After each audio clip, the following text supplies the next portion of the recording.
হ্যাঁ, শুভশ্রী কি কিছু বলবে? আমার সাথে ফ্রেন্ডশিপ করবে? সত্যি বন্ধুরা, ভাবতে আমাদের একদম অবাক লাগছে। যদি বলবেন কেন, দীর্ঘ 9 বছর পর দেব এবং শুভশ্রী একটা মঞ্চে, একটা স্টেজে, এটা ভাবা যায়? কিন্তু সেটা হয়েছে শুধুমাত্র ধূমকেতু নামক একটা ছবির জন্য বা সিনেমার জন্য।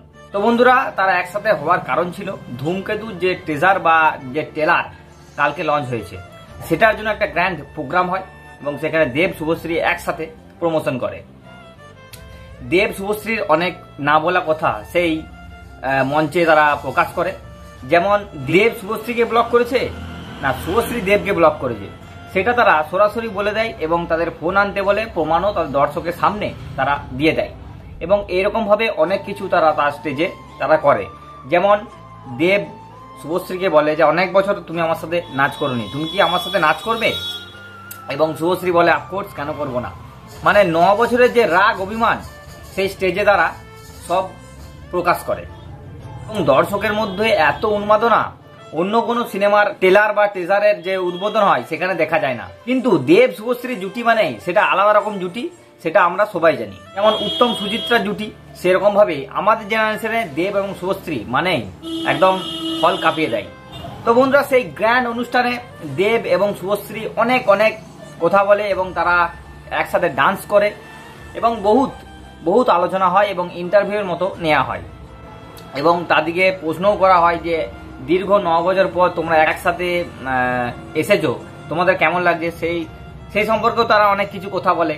আর বন্ধুরা, একটা কথা জানিয়ে রাখছি, দেব যে এতটা খুশি ছিল অন্য কোনো অনুষ্ঠানে বা অন্য কোনো প্রোগ্রামে এতটা খুশি দেবকে দেখা যায় না যতটা শুভশ্রীর সাথে এই যে অনুষ্ঠানটা হলো, ধূমকেতুর যে টেজার যে রিলিজ হলো, সেদিনের মতো এত খুশি দেবকে কোনো দিন দেখা যায়নি।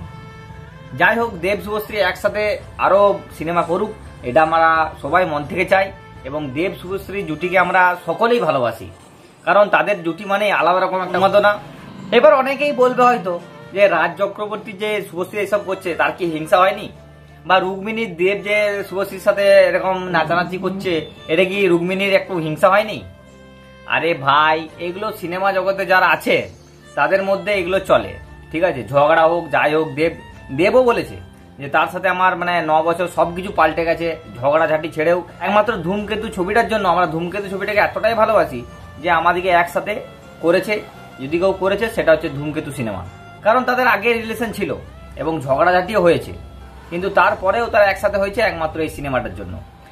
দেব এটাও বলেছে তার জীবনের শ্রেষ্ঠ ছবি হচ্ছে ধূমকেতু। দেব এটাও বলেছে যে আমার জীবনে অনেক সিনেমা আসবে, তার জীবনে অনেক সিনেমা আসবে, তারাও অনেক অ্যাওয়ার্ড পাবে, আমিও হয়তো অনেক দূর এগিয়ে যাব, কিন্তু আমাদের জীবনে ধূমকেতু আর ফিরে আসবে না, কারণ এটা একটা আলাদা রকম সিনেমা। তাই বন্ধুরা বলছি, ধূমকেতু সিনেমা অবশ্যই দেখবে, কারণ ধূমকেতু সিনেমাটা মারাত্মক লেভেলের হয়েছে, যেটা জানা যাচ্ছে। সবাই যাব, আমরাও যাব, আর আপনারাও যাবেন। তো বন্ধুরা চলো, ভিডিওটা আমি এখানে শেষ করছি। বন্ধুরা, ভিডিওটা ভালো লাগলে লাইক কমেন্ট শেয়ার করতে ভুলবে না, আর দেবকে যারা ভালোবাসো অবশ্যই কমেন্ট বক্সে আই লাভ ইউ দেব লিখবে। তো বন্ধুরা চলো, দেখা হচ্ছে নেক্সট ভিডিওতে, তখন ভালো থাকবেন, সুস্থ থাকবেন, ধন্যবাদ।